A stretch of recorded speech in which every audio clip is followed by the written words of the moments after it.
বিসমিল্লাহির রহমানির রহিম। অনলাইন ক্লাসে আজ আমরা বেসিক ক্লাস নিয়ে আলোচনা ছিলাম। আজও বেসিকটা শেষ করেছি। আজ আমরা জাবেদায় চলে যাব। তো যাই হোক, আমরা উচ্চ মাধ্যমিক হিসাব বিজ্ঞান প্রথম পত্রে ছিলাম। আজকে আমরা সাধারণ জাবেদা নিয়ে আলোচনা করব। এটা দ্বিতীয় অধ্যায়। আমরা প্রথম অধ্যায়ের যে মূল বিষয়টা ছিল আমরা তা শেষ করেছি। আজকে শুধু আমরা একটু দেখাবো যে হিসাবের খাতগুলো কীভাবে তৈরি হয়। এটা আমরা জেনেছি, একটু দেখিয়ে দেব যে তোমরা এটা অবগত আছো কি না। এরপরে এইখান থেকেই মূলত জাবেদায় যেতে হয়। আর জাবেদায় কীভাবে যেতে হয় সেগুলো তো আমরা যাব, একটু দেখে নিতে চাই আমি। যেমন সাধারণ জাবেদা নিয়ে আমরা আলোচনা করব। সাধারণ জাবেদাগুলো মূলত লেনদেন হওয়ার সাথে সাথে যে জাবেদাগুলো লিপিবদ্ধ করা হয় এগুলো সাধারণ জাবেদা। আমরা সাধারণ জাবেদা যাওয়ার আগে ওই বিষয়টা একটু দেখে নিই। সেটা হলো যে দুইটা পক্ষ কিভাবে তৈরি হয়। যেমন আসবাবপত্র ক্রয়, আসবাবপত্র ক্রয় 10,000 টাকা, 10,000 টাকা। তাহলে এখানে আমরা জানি যে এখানে দুইটা পক্ষ আগে তৈরি করতে হয়। তাহলে আসবাবপত্র হিসাব, আসবাবপত্র হিসাব এবং নগদান হিসাব, নগদান হিসাব। তাহলে এই দুইটা পক্ষ আমরা আগেই জেনেছিলাম। জাবেদায় যাওয়ার আগে আমি একটু বেসিকটা বুঝিয়ে নিচ্ছি। তাহলে এটা কেন, দুটো পক্ষের নাম কী ছিল আমরা জানি। আসবাবপত্র সম্পদ, সম্পদ বৃদ্ধি হয়েছে বিধায় ডেবিট হয়েছে, এটাকে আমরা ডেবিট করি। আর নগদ সম্পদ, সম্পদটা হ্রাস পেয়েছে বিধায় এটা কী হয়েছে, ক্রেডিট হয়েছে। এইভাবে আমরা পক্ষ তৈরি করে এটা কোন শ্রেণীর মধ্যে পড়লো, এটা কোন শ্রেণীর মধ্যে পড়লো, এগুলো বিস্তারিত আমরা জেনেছি।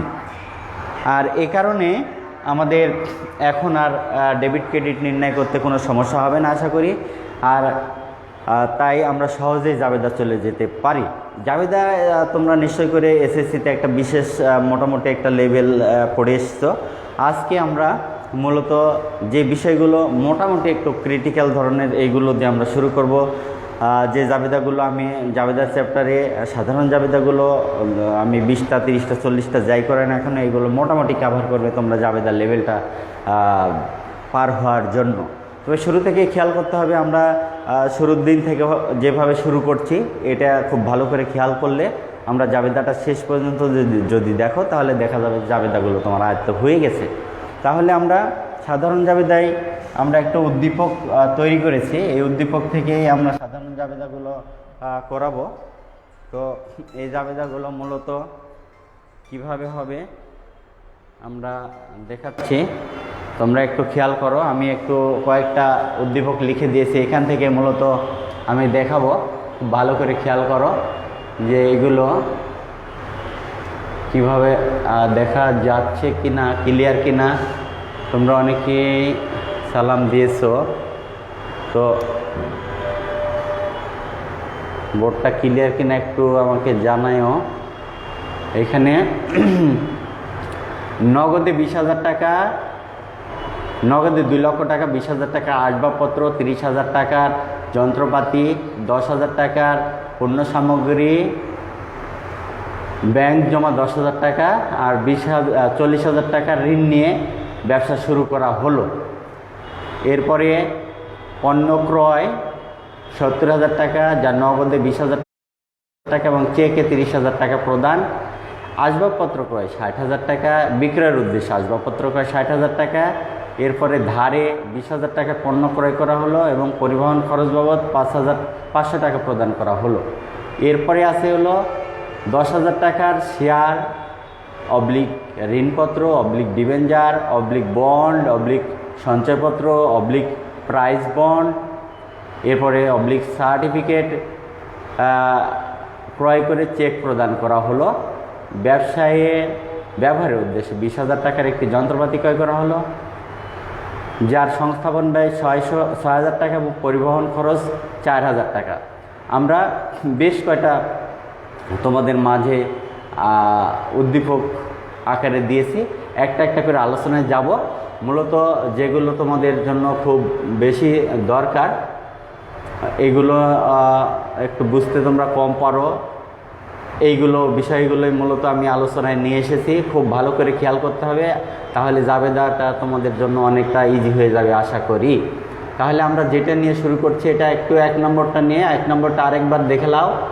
এখানে নগদ 2 লক্ষ টাকা, 20,000 টাকার আসবাবপত্র, 30,000 টাকার যন্ত্রপাতি, 10,000 টাকার পণ্য সামগ্রী, ব্যাংক 10,000 টাকা ও 40,000 টাকা ঋণ নিয়ে ব্যবসা শুরু করা হলো। তাহলে এটা একটা আমরা জাবেদা, এই জাবেদাটা কিভাবে মূলত লিখতে হয়, পক্ষগুলো তৈরি করতে হয়, এগুলো আমি বোর্ডে দেখাচ্ছি। এরপরে তোমরা যেখানে বুঝবে না আমি তোমাকে বুঝিয়ে দেব। এটা 2টা পক্ষ, যেহেতু অনেক বিষয় এখানে আছে, এই বিষয়গুলো দিয়ে 2টা পক্ষ তৈরি করা একটু অন্য টাইপের, সুতরাং একটু ভালো করে খেয়াল করো যে নগদ আমার ডেবিট হওয়ার জন্য, অর্থাৎ ডেবিট পক্ষগুলো আমরা জানি সম্পদ এবং খরচগুলো আসে। তো তাহলে এইখানে সম্পদ কোনগুলো আছে আমি উদ্দীপকে দিয়ে এখানে নগদ কত, এখানে আমি ঘর আকারে তোমাদের করে দিচ্ছি না, জাবেদার ঘর তোমরা জানো, আমি সাধারণভাবে করছি। জাবেদা কিভাবে প্রয়োগ করা লাগে এগুলো আমরা যখন ফুল সৃজনশীলে যাব তখন এটা অবশ্যই আমি দেখিয়ে দেব। এখন ডেবিট ক্রেডিট কিভাবে নির্ণয় করা হয়, জাবেদা কিভাবে তৈরি করা হয় এগুলো একটু দেখো। আমরা এখানে 1 নম্বরটা বলা আছে যে 1 নম্বর দিয়েছি নগদ, লেখা আছে নগদান হিসাব। ভালো করে খেয়াল করো, নগদান হিসাব ডেবিট, এখানে দেওয়া আছে 2 লক্ষ টাকা উদ্দীপকে। নগদ টাকা আসলে ব্যবসা প্রতিষ্ঠানে কিভাবে এসেছে এটা খেয়াল করতে হবে। এই উদ্দীপকে 1 নম্বর এন্ট্রিতে যেভাবে দেওয়া আছে যে নগদ 2 লক্ষ টাকা এবং ব্যাংক ঋণ 40,000 টাকা নেওয়া হয়েছে। আরও বিষয় আছে, আমি 2টা নগদের ক্ষেত্রে আসবে। ব্যাংক কি যখন আমি ঋণ নিয়েছি নিশ্চয় করে এটা ব্যাংক আমাকে নগদ টাকা দিয়েছে, সুতরাং নগদ আমি যে 2 লক্ষ টাকা নিয়ে শুরু করেছিলাম, আরও যে 40,000 টাকা ঋণ নিয়েছি, সুতরাং আমার মোট নগদান হিসাবে আসবে 2,40,000 টাকা। আবার খেয়াল করো ভালো করে, আমি যখনই উদ্দীপকের নগদান হিসাবটা উদ্দীপক থেকে অ্যান্সার লিখবো তখন নগদান হিসাবটাকে আমার লিখতে হবে 2,40,000। 2 লক্ষ কিন্তু আমি নিয়ে শুরু করেছি, বাট আমাকে লিখতে হবে 2,40,000। কীভাবে? আমি প্রতিষ্ঠানে ব্যক্তিগতভাবে মালিকানা সত্ত্বেও, অর্থাৎ মালিকের কাছ থেকে পেয়েছি 2 লক্ষ টাকা, যেখানে বলা হয়েছে 2 লক্ষ নগদ নিয়ে শুরু করা হয়েছে, আর বলা হয়েছে 40,000 টাকার ব্যাংক ঋণ। ব্যাংক ঋণ মানে কিন্তু ব্যবসা প্রতিষ্ঠানকে ব্যাংক অর্থাৎ ঋণ হিসেবে নগদ টাকা দিয়ে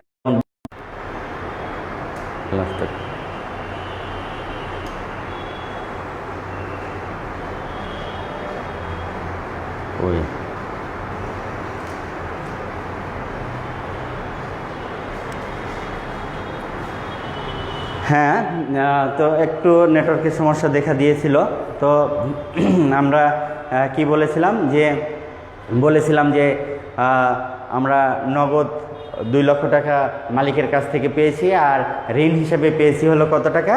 ঋণ হিসেবে পেয়েছি তোমার আরও 40,000 টাকা। তাহলে নগদে মোট পেয়েছি 2,40,000 টাকা, মোট পেয়েছি 2,40,000 টাকা। এছাড়াও যদি আমি বন্ধুর কাছ থেকে আরও 20,000 টাকা পাইতাম তাহলে ওটাও নগদের মধ্যে এসে যেত। খুব ভালো করে খেয়াল করো, তাহলে আমার নগদের বিষয়টা হলো যে 2 লক্ষ, আমি 2,40,000 লিখলাম কিভাবে, আবারও স্মরণ করে দিই, বিষয়টা জানা খুব জরুরি।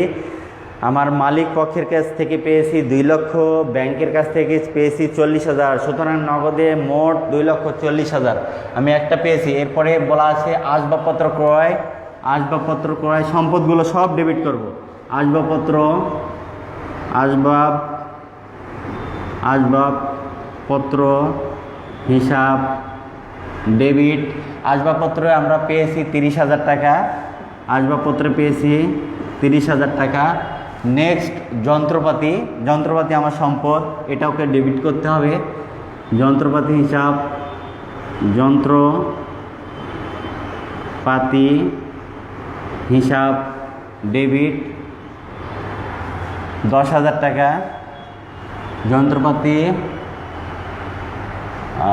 আচ্ছা এখানে হলো আসবাবপত্র 20,000, আসবাবপত্রে আছে 20,000, আসবাবপত্রে আছে 20,000, যন্ত্রপাতিতে আছে 30,000, যন্ত্রপাতিতে আছে 30,000।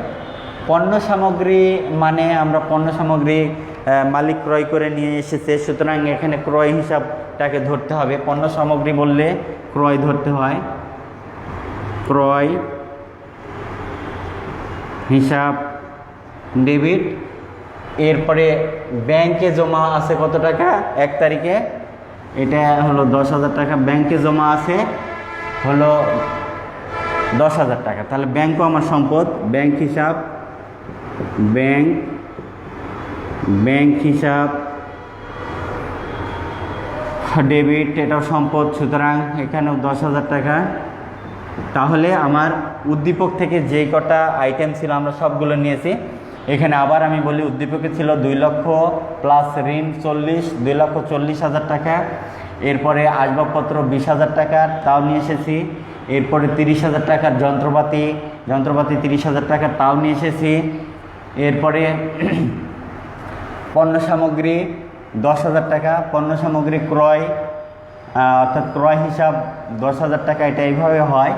এরপরে ব্যাংকে জমা আছে আমার হলো 10,000 টাকা, আর তো 40,000 টাকা ঋণ, এটা তো আমরা 1 নম্বরের নগদের সাথে নিয়ে এসেছি। সুতরাং ডেবিট 500টাকে আমরা ক্লিয়ার করতে পেরেছি। আমাদের কিন্তু আরেকটা বিষয় তোমাদের নিশ্চয় করে তোমরা জানো যে মোট ডেবিট সমান মোট ক্রেডিট টাকা হয়। সুতরাং আমাদের ক্রেডিটটাকে ক্লিয়ার করতে হবে, অর্থাৎ ক্রেডিট ফাংশনটাকে আমাকে 100% মোট ডেবিটের সাথে মিলিয়ে দিতে হবে। সুতরাং এখন আমরা এই বিষয়টাই খেয়াল করব যে আমরা ক্রেডিট পার্শ্বকে কীভাবে ক্লিয়ার করব। হ্যাঁ, খুব বিষয় ক্লিয়ার এখানে ক্লিয়ার। যে বোর্ড কি দেখা যায়?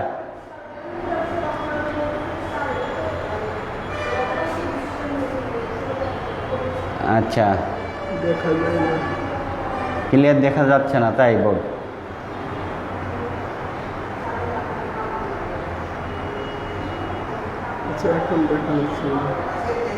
আপনি এটা দেন দেখা যাচ্ছে।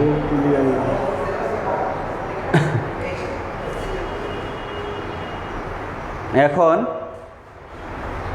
বোর্ডটা দেখা যায় কিনা একটু দেখো, বোর্ডটা ক্লিয়ার কিনা একটু দেখো।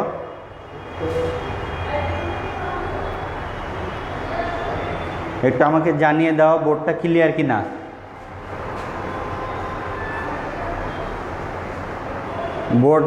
বোর্ড ক্লিয়ার হলে আমি আবার লিখব, ক্লিয়ার না। তোমরা লেখা দেখতে পাচ্ছ না? লেখাটা দেখতে পাও কিনা এখন দেখো, ক্লিয়ার না। ও আচ্ছা, নেটে খুব সমস্যা, এখনও না। আচ্ছা, একটু দেখো, আমি মুখে বলছি, একটু দেখার চেষ্টা করো। নেটে খুব সমস্যা দেখা দিচ্ছে, আমি মুখে বলছি, একটু দেখার চেষ্টা করো। এরপরে দেখি নেটের কি অবস্থা হয়। তো আমরা এখানে দেখো, মোট ডেবিট পাশে আমাদের যে পরিমাণ টাকা আছে, আমাকে মোট ক্রেডিট পাশে ওই পরিমাণ টাকায় নিয়ে যেতে হবে। তাহলে এখানে আমাকে ক্রেডিট পাশে আমার কোনগুলো আসে, নিশ্চয় করে যদি কোনো দায়ের অপশান থাকে, তাহলে নিশ্চয় করে তোমরা জানো যে এখানে দায়ের একটা অপশান আছে, সেটা হলো ঋণ নিয়ে আসা হয়েছে। দায়ের একটা অপশান আছে, সেটা হলো ঋণ নিয়ে আসা হয়েছে। তাহলে ঋণ কত টাকা? আমরা ঋণটা দেখাবো যে 40,000 টাকা। তাহলে ঋণ হিসাব লিখে ফেলাও, ঋণ হিসাব, ঋণ হিসাব ক্রেডিট 40,000 টাকা। আর বাকিটা কে নিয়ে আসছে? মালিক নিয়ে আসছে। মুখে আমি বলছি, একটু শুনে নাও। বাকিটা কে নিয়ে আসছে? বাকিটা নিয়ে আসছে মালিক। মোট কিন্তু আমি আবার বলে, ডেবিট পাশে যে ফাংশনগুলো এসছে সবগুলো 1 তারিখে যেহেতু ব্যবসা শুরু করেছে, সুতরাং এখানে 1 তারিখে আমার নগদ টাকা পেয়েছি 2 লক্ষ প্লাস 40,000। 40,000 ঋণের টাকা ছিল, 2 লক্ষ মালিক নিয়ে এসেছিল। আসবাবপত্র মালিক নিয়ে এসছে 20,000 টাকা, যন্ত্রপাতি মালিক নিয়ে এসছে 30,000, ক্রয় হিসাবে যেটা আসছে সেটাও মালিক নিয়ে এসছে 10,000, ব্যাংকে যে টাকা ছিল ওটাও মালিক ব্যবসা প্রতিষ্ঠান নিয়ে এসছে। সুতরাং শুধুমাত্র মালিক নিয়ে আসেনি ঋণের টাকা, শুধুমাত্র মালিক নিয়ে আসেনি ঋণের টাকা। সুতরাং ঋণটাকে ক্রেডিট করলাম, ঋণটাকে কি করলাম, ক্রেডিট করলাম। এরপরে বাকি টাকাটা আমরা কি ক্রেডিট করব, মূলধন হিসাবে ক্রেডিট করব, মূলধন হিসাবে, মূলধন হিসাব ক্রেডিট।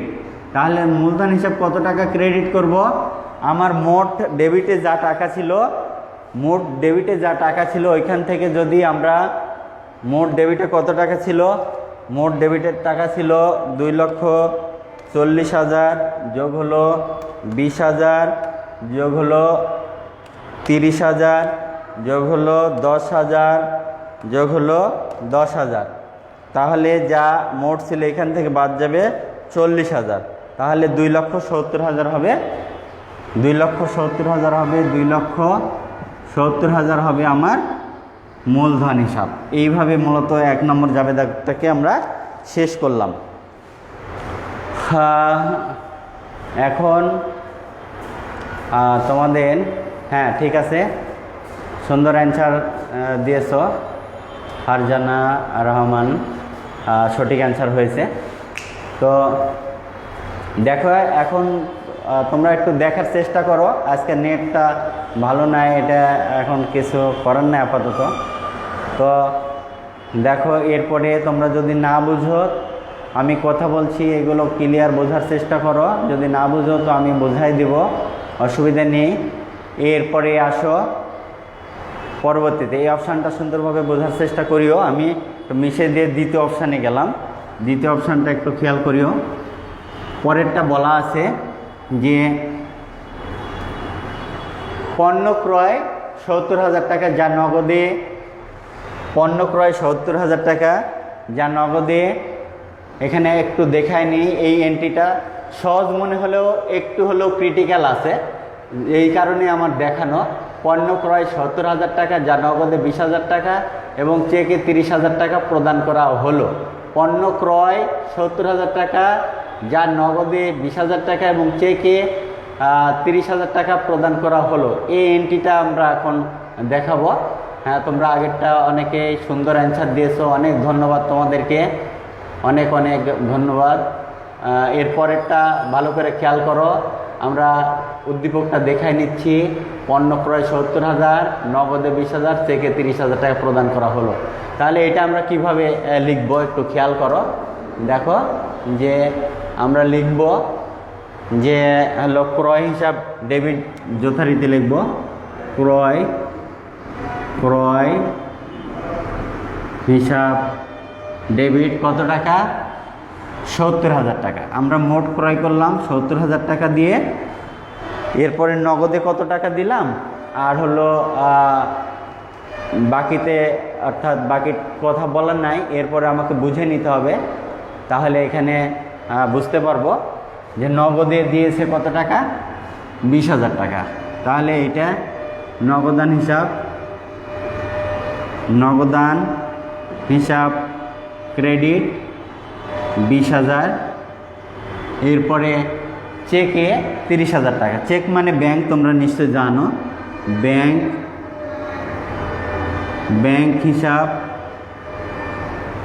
হিসাব ক্রেডিট, ব্যাংকে 30,000 টাকা দিয়েছে। তাহলে তুমি মোট 70,000 টাকা পণ্য ক্রয় করলে, নগদে দিলে 20,000 টাকা আর ব্যাংকে দিলে 30,000 টাকা। তাহলে 20-50 আর 20,000 কী হয়েছে, আর 20,000 টাকা বাকি আছে। এটা কিন্তু তোমাকে ক্লিয়ার বলে নাই, তোমাকে বুঝে নিতে হবে। তাহলে পাওনাদার হিসাব ক্রেডিট, পাওনাদার হিসাব ক্রেডিট কত টাকা হবে, পাওনাদার হিসাব ক্রেডিট কত টাকা হবে, নিশ্চয় করে তোমরা একটু খেয়াল করলেই বুঝতে পারবে যে পাওনাদার হিসাব হবে হলো তোমার 20,000 টাকা। পাওনাদার হবে 20,000 টাকা। এটা কিন্তু বলা নাই, কিন্তু তোমাকে বের করে নিতে হবে। এইভাবে মূলত তোমাকে সলিউশনটা করতে হবে। তোমরা এসএসসিতে বেশি একটা ঘুরাই নাই, হ্যাঁ অনেক সুন্দর অ্যান্সার দিয়েছ, তাহলে ধন্যবাদ, সুন্দর হয়েছে। তো এইভাবে আর কি। এরপরের উদ্যোগ যেটা বুঝবা না সেটা আমাকে ক্লিয়ার বলবে, আমি ওটা বুঝে। আজকে খুব সমস্যা দেখা দিচ্ছে নেটে, একটু বোঝার চেষ্টা করো, আমি বলে বলে দিচ্ছি, পরবর্তীতে দেখি আমি কি করা যায়। পরের ক্লাসগুলোতে প্রতি বৃহস্পতিবারে ক্লাস আমি নেই। তো এর পরের উদ্দীপকটা একটু দেখে নেই। পরের উদ্দীপক বলা আছে, আমি বললে তোমরা বুঝবে, আসবাবপত্র ক্রয় 60,000 টাকা। আসবাবপত্র ক্রয় 60,000 টাকা নিশ্চয়ই করে তোমরা জানো যে আসবাবপত্র হিসাব ডেবিট, নগদান হিসাব ক্রেডিট, খুব সহজ। কিন্তু পরেরটা আমি দিয়েছি বিক্রয়ের উদ্দেশ্যে আসবাবপত্র ক্রয় 60,000 টাকা, তাহলে দুইটা এন্ট্রি দিয়েছি, তাহলে দুইটা এন্ট্রি দুই রকমের অ্যান্সার হবে। মূলত এই কারণে এটা দেয়া, একটু খেয়াল করো তোমরা যে আসবাবপত্র ক্রয় 60,000, এটা এক ধরনের অ্যান্সার হবে। আসবাবপত্র ক্রয়, তাহলে আসবাবপত্র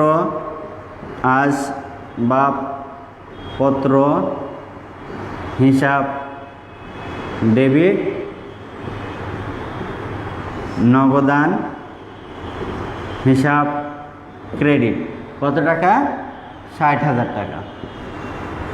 60,000 টাকা। এরপরে বলা আছে বিক্রয়ের উদ্দেশ্যে আসবাবপত্র ক্রয়, এটার অ্যান্সার কি হবে? তাহলে এটা ক্রয় হিসাব ডেবিট, ক্রয় হিসাব ডেবিট, নগদান হিসাব ক্রেডিট, 60,000 টাকা। তাহলে দেখো প্রায় একই রকম, কিছুটা একটু পার্থক্য মাত্র, অ্যান্সার দুই ধরনের হয়ে গেছে। এই পার্থক্যটুকু তুমি ধরতে পারো কি না, মূলত এটাই আমার বোঝানোর উদ্দেশ্য ছিল। খুব ভালো করে খেয়াল করো, প্রথম এন্ট্রিটা ছিল তোমার হলো আসবাবপত্র ক্রয় 60,000 টাকা, তাহলে আমরা অ্যান্সার লিখেছি কি? আসবাবপত্র হিসাব ডেবিট, নগদান হিসাব ক্রেডিট। পরবর্তীটা লেখা আছে যে বিক্রয়ের উদ্দেশ্যে আসবাবপত্র ক্রয় 60,000 টাকা, শুধু একটু বাড়ানো আছে বিক্রয়ের উদ্দেশ্যে। তাহলে এখানে দেখো কি হলো, ক্রয় হিসাব ডেবিট, নগদান হিসাব ক্রেডিট, 60,000 টাকা। কিভাবে?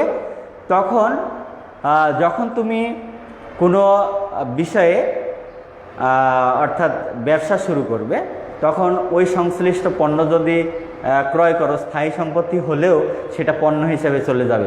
যেমন তুমি দালান কোঠা ক্রয় করলে, দালান কোঠা তো স্থায়ী, তাহলে দালান কোঠা হিসাব তো তোমার ডেবিট হওয়ার কথা। কিন্তু তুমি যখন দালান কোঠাটা যখন বিক্রয়ের উদ্দেশ্যে করবে, তখন নিশ্চয় করে এটা দালান কোঠা হিসাব ডেবিট হবে না, যদিও সম্পদ, তখন ক্রয় হিসাব ডেবিট হবে, নগদান হিসাব ক্রেডিট হবে। এইভাবে বিষয়টা যদি না বুঝো তাহলে আমাকে আরেকবার বলবে। দেখো এটা একটু বোঝার বিষয় আছে। যখন বিক্রয়ের উদ্দেশ্যে, যখন ব্যবসায়ের উদ্দেশ্যে, বিক্রয়ের উদ্দেশ্যে তুমি স্থায়ী সম্পত্তি ক্রয় করো, ওই স্থায়ী সম্পত্তি পণ্যে পরিণত হয়, এই কথাটা যখনই বুঝবে তখন ওইখানে ক্রয় হিসাব হবে। আর যদি ব্যক্তিগত ব্যবহারের জন্য ক্রয় করে থাকো, তখন ওইটা ওই স্থায়ী সম্পত্তি হিসাবকে ডেবিট করতে হবে। এই কারণেই মূলত এটা বোঝানো। তোমরা যদি না বুঝো আমাকে একটু জানিয়ে দিও, আমি আরেকটু আলোচনা তোমাদেরকে বাড়িয়ে নেব। তোমাদের একটু কষ্ট হচ্ছে হলেও একটু চেষ্টা করো বোঝার, আশা করি হবে আর কি। একটু ধৈর্য ধরে শোনো। পরেরটা দেখো, পরের অপশানে আছে কি? পরের অপশানে দেয়া আছে যে ধারে 20,000 টাকা পণ্য ক্রয় করা হলো এবং এর পরিবহন খরচ বাবদ 500 টাকা প্রদান করা হলো। এটা একটু ভালো করে খেয়াল করতে হবে। উদ্দীপকটা আগে দেখায়নি, খুব ভালো করে খেয়াল করো। আমাদের উদ্দীপকে এখানে বলা আছে যে 5 নম্বর উদ্দীপকটা খেয়াল করো, যে ধারে 20,000 টাকার পণ্য ক্রয় করা হলো এবং পরিবহন খরচ বাবদ 500 টাকা প্রদান করা হলো। 5 নম্বর এন্ট্রিটা, ধারে 20,000 টাকার পণ্য ক্রয় করা হলো। খুব ভালো করে খেয়াল করো, ধারে, হ্যাঁ ধন্যবাদ, বুঝেছো, অনেক ধন্যবাদ। তাহলে ধারে 20,000 টাকা পণ্য ক্রয় করা হলো, এর পরিবহন খরচ বাবদ 500 টাকা প্রদান করা হলো। দেখেছো? এবার আমি উত্তরটা করে দিচ্ছি, সুন্দর মতো দেখো, মাথায় রাখো, তাহলে হয়ে যাবে ইনশাল্লাহ। তাহলে দেখো এখানে আসলে বিষয়টা কি হয়েছে, আমরা পণ্য ক্রয় করেছি, কোনো অসুবিধা নেই। এখানে আমরা ক্রয় হিসাবকে ডেবিট করব নিঃসন্দেহে, তোমরা জানো যে। তাহলে কি লিখব? ক্রয় হিসাব ডেবিট। আর কত টাকা? এখানে 20,000 টাকা ক্রয় করেছো 20,000 টাকা, তাহলে 20,000 টাকা ডেবিট করলে এটা। এরপরে পরিবহন খরচ কত টাকা প্রদান করেছো? পরিবহন খরচ প্রদান করেছো তোমরা হলো 500 টাকা। তাহলে আন্তঃপরিবহন হয়, এটা কি হয়? আন্তঃপরিবহন হয়।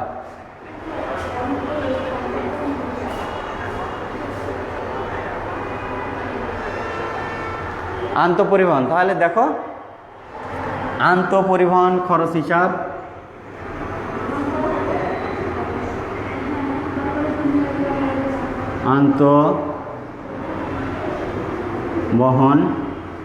আন্তঃপরিবহন হিসাব ডেবিট 500 টাকা,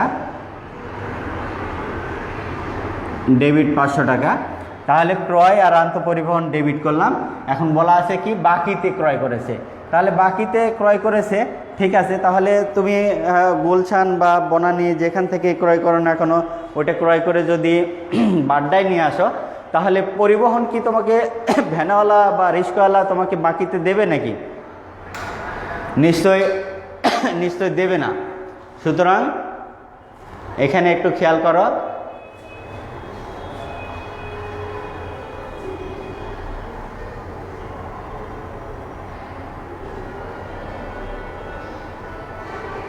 হ্যাঁ, তাহলে এটা কি করবে না, বাকিতে দেবে না। পরিবহন খরচটা তাহলে নগদে প্রদান করতে হবে।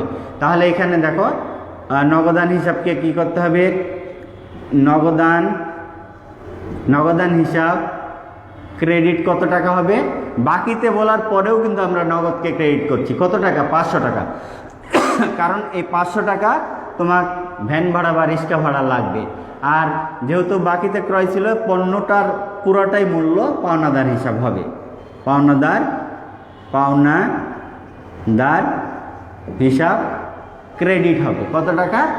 20,000 টাকা। তাহলে দেখো যে আমরা বাকিতে ক্রয় করলে আমরা জানি যে ক্রয় হিসাব আর পাওনাদার হিসাব হয়, কিন্তু যখন পরিবহন খরচ খাতটা আছে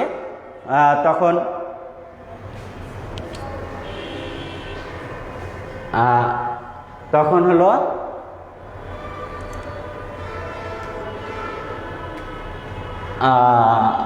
এটা ঠিক আছে, হ্যাঁ ঠিক আছে। তাহলে দেখো পরিবহন খরচটাকে আমরা কি করেছি হলো নগদ টাকাকে ডেবিট করলাম এবং ক্রেডিট করলাম কি? ক্রেডিট করলাম আমরা নগদ শুধু 500 টাকা, কারণ ভ্যান ভাড়া বা রিক্সা ভাড়া আমাকে এটা দেবে না। আর পাওনাদার তো আমাকে যেহেতু বাকিতে, সুতরাং এই অংশটা আমি কি করলাম, এই অংশটা এইভাবে করে ফেললাম। এইভাবে অনেক সুন্দর অ্যান্সার দিয়েছো তোমরা, ধন্যবাদ। এরপরে দেখো আমরা পরবর্তীতে অপশানে যাই। পরবর্তী অপশানে কি বলা আছে? পরবর্তী অপশানে বলা আছে যে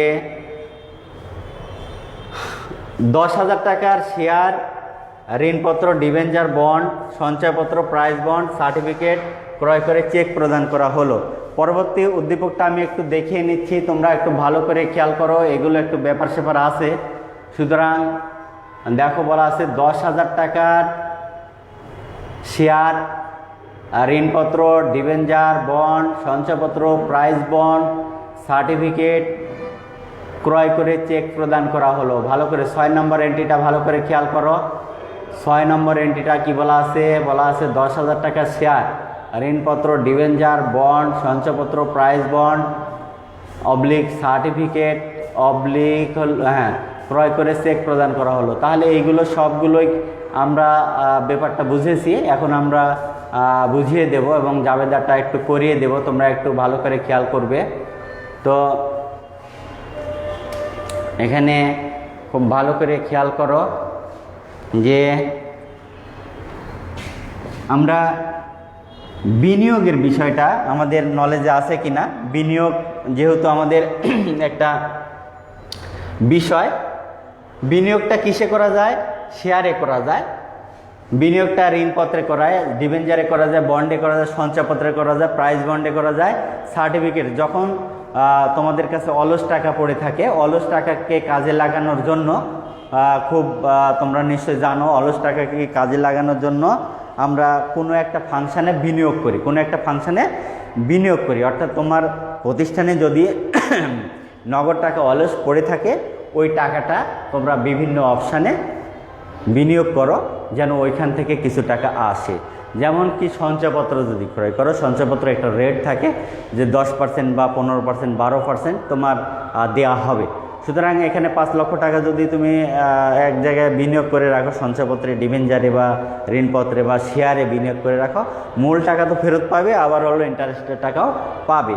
তো বিনিয়োগ কথাটা ডাইরেক্ট বলা থাকবে না, কিন্তু এইগুলো যদি উল্লেখ থাকে, আমি যে এগুলো বিষয়গুলো পড়েছি সেগুলো, যেমন শেয়ারে, এরপরে শেয়ার ক্রয়, ডিবেঞ্জার ক্রয়, ঋণপত্র ক্রয়, এরপরে সঞ্চয়পত্র ক্রয়, প্রাইজ বন্ড ক্রয়, এগুলো যদি আমরা ক্রয় করি ডিরেক্ট এগুলো বলা থাকে। আর বিনিয়োগ আসলে এগুলো বিনিয়োগ। তাহলে বিনিয়োগটা যেহেতু আমাদের সম্পদ, তাহলে বিনিয়োগ হিসাবকে ডেবিট করব। তাহলে এখানে কি করব? বিনিয়োগ হিসাব ডেবিট, বিনিয়োগ হিসাব ডেবিট। আর বলা আছে বিনিয়োগের টাকা কিসে দিয়েছি? চেকে। তাহলে ব্যাংক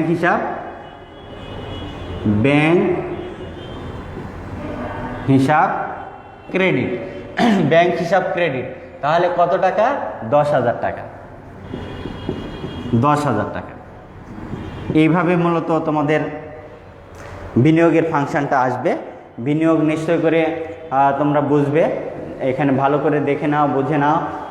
আসলে বিনিয়োগ কথা যদি বলা নাও থাকে তাহলেও কিন্তু বিনিয়োগটাকে এইভাবে করতে হয়। সুতরাং তোমরা একটু ভালো করে বুঝে নিবে যে বিনিয়োগ হিসাব ডেবিট, ব্যাংক হিসাব ক্রেডিট, এইভাবে আর কি। তাহলে এখানে কি কি উল্লেখ করছিলাম? যদি শেয়ার ক্রয়, তাহলে কিন্তু ডেবিটে যাবে বিনিয়োগ হিসাব, কারণ শেয়ার একটা আমার শেয়ারে বিনিয়োগ, এটা শেয়ারে বিনিয়োগ যখন করি, হ্যাঁ বিনিয়োগ করি, তখন আমার এটা সম্পদ হিসাবে ডেবিট করতে হয়। আর কিসের মাধ্যমে টাকা? আমরা যদি ক্যাশে দিই তাহলে নগদ হবে, আর ব্যাংকে দিলে অর্থাৎ চেকে দিলে ব্যাংকে হবে। এইভাবে আর কি। পরবর্তী অপশানে আমরা যাই। পরবর্তী অপশান আর একটা অপশান আছে, এটা বুঝে আমি তোমাদের ছেড়ে দিব, তোমরা ভালো করে খেয়াল করো। শেষ উদ্দীপকটা আমি পড়ছি, শেষটা পড়ে তোমাদেরকে একটু দেখেও নিই। এখানে বলা আছে যে ব্যবসায় ব্যবহারের উদ্দেশ্যে 2 লক্ষ টাকার একটি যন্ত্রপাতি ক্রয় করা হলো। সংস্থাপন ব্যয় 6,000 টাকা এবং পরিবহন খরচ 4,000 টাকা। ভালো করে খেয়াল করো, এটা একটা বোঝার বিষয় আছে। ব্যবসায়ী ব্যবহারের উদ্দেশ্যে 20,000 টাকার একটি যন্ত্রপাতি ক্রয় করা হলো। যন্ত্রপাতি আমরা ক্রয় করেছি 20,000 না, 2 লক্ষ টাকা দিয়ে। সংস্থাপন ব্যয় 6,000 টাকা, পরিবহন খরচ 4,000 টাকা। ওকে, উদ্দীপকটা এইভাবে। এখন আমি বুঝিয়ে দেবো, একটু খেয়াল করো। স্থায়ী সম্পত্তি ক্রয় মানে স্থায়ী সম্পত্তি ক্রয় করে সংস্থাপন পর্যন্ত আনুষঙ্গিক যা খরচ হয় সবগুলো স্থায়ী সম্পত্তির মূল্য। সুতরাং স্থায়ী সম্পদ যদি হয়, স্থায়ী সম্পদকে ডেবিট করতে হয়। তাহলে এখানে স্থায়ী সম্পদটা কী করেছো? 2 লক্ষ টাকা দিয়ে যন্ত্রপাতি ক্রয় করেছো, পরিবহন করেছো হলো 1 টাকা দিয়ে, আর সংস্থাপন করেছো হলো তোমার আরেকটা টাকা দিয়ে। তাহলে টোটাল মিলেই তোমার যন্ত্রপাতি হিসাবে ডেবিট করতে হবে।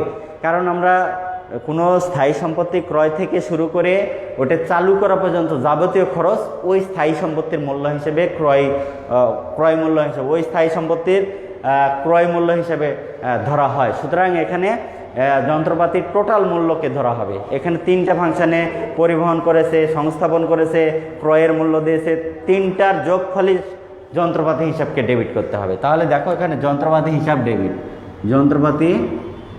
যন্ত্রপাতি হিসাব ডেবিট। কিসে টাকা দিয়েছে? যদি নগদে দেয় নগদে, চেকে দিলে ব্যাংকে। তাহলে নগদ ধরে নিলাম, নগদান হিসাব ক্রেডিট। কত টাকা?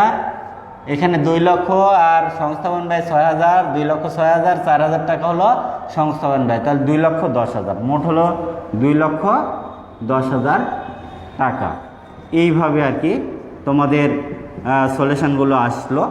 তো আমরা তোমাদের এ পর্যন্ত যেগুলো দেখালাম এগুলো একটু স্টাডি করো। আর নেক্সট টাইমেও তোমাদের ক্রিটিক্যাল জাবেদাগুলো নিয়ে আমরা দেখাবো। আমরা তোমরা এসএসসি লেভেলে যেগুলো দেখো না, এখানে এসে তোমাদের একটু কষ্টের বিষয় হয়ে দাঁড়াতে পারে।